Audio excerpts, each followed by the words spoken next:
So the retention data around mobile apps is pretty astonishing and kind of pretty depressing. Why do you think most mobile apps have such low retention? Yeah, I think it's actually not just a problem with mobile apps in particular. It's really just like all products, all services. Every retention curve I've seen always looks, never quite as good as what the folks who created the product actually want. But think about, how much friction is already involved with mobile apps. You go to an app store or Google Play. You have to install it. You have to wait for it to actually install. At that point, you'd actually think that this group would be like pretty qualified. And what you see instead is that even after they go through that process, and maybe only 20 or 30% of your users actually will actually end up installing the app. What you find is that within the first 1 or 2 or 3 days, you see a remarkable amount of drop off. You'll see over 50% of your users just not ever coming back. And I think the natural reaction to that has been really interesting because what do you do, right? Do you end up trying to hook up tons of notifications and try to bring people back by notifying them? Do you try to work on activation? Do you try to work on long-term retention by making the product better? And it just turns out that the really interesting thing about this Quetra data that's featured in this essay is that ultimately the big differences between the apps that really work and the apps that don't seem to be really, it seems to really be focused on the first couple days, that activation period where people either get the app or they just completely forget.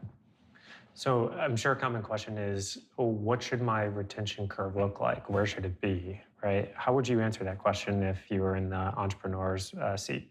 Yeah, so I think that that benchmarking process of figuring out where your product is, it's obviously so important because it should guide your strategy. If it turns out that you're way off on activation versus you're way off on long-term retention, you may completely rewrite your product roadmap depending on that.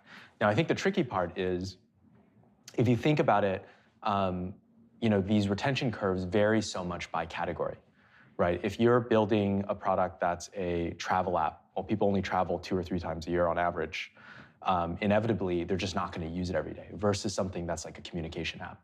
So I think one of the most important things is to look at what product category that you're actually in and compare to peers. How you do that is super tricky, and this is part of the reason why the Quetra data in this article is so unique, is that typically it's difficult to find for a competitor potentially in your space, how well are people doing. Right. So you talked a little bit about this already, but if I've got a retention curve and I want to improve it, where would you focus your time? Tell me a little bit more about that. Yeah. So one of the most interesting things in the charts that Quetra provides is that the very first thing that you see is there's a really, really big drop off, and then there's sort of a asymptote that the retention hits over time. And what you see there is that actually, super interestingly, a whole bunch of different apps all seem to have about the same level of long-term slope on the retention curve. And the big difference is sort of within the first week of time, how far does that initial curve drop down? And I think that really points out the idea that a lot of what you can do is really help people understand what your product is, to help them find what others in the industry have described as the magic moment. How do you help users get through the configuration steps, the sign-up steps, all those things that are sort of just friction, and just help them understand like the value of your product. And I think the faster you get to that, the better your product is at activation. And ultimately, that's going to be the thing that really bends your retention curve.